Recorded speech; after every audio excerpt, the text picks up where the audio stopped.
क्रांतिसिंह नाना पाटील नगर चौक इथं ज्येष्ठ नागरिकांनी पर्यावरणपूरक रंगपंचमी साजरी केली।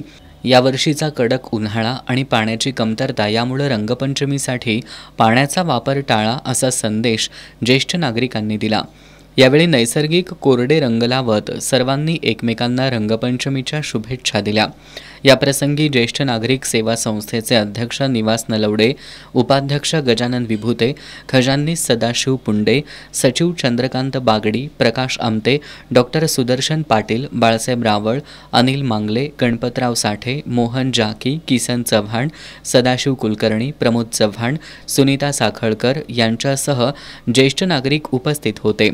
दरम्यान भाजी मंडईमधील भाजी विक्रेत्यांनी एकमेकांना रंग लावून रंगपंचमीचा आनंद लुटला।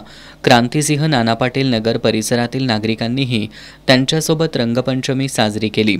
यावेळी गजानन विभूते, संदीप माताडे, मधुकर पाटील, भगवान घोसरवाडे, अक्काताई पाटील, सविता पाटील, पुष्पा शिंदे, अश्विनी पाटील, अभिलाषा चपाले, सुनीता साखळकर, नामदेव पाटील, दिनकर तासगावकर, शशिकला कांबळे, प्रकाश कांबळे यांच्यासह भाजी विक्रेते उपस्थित होते।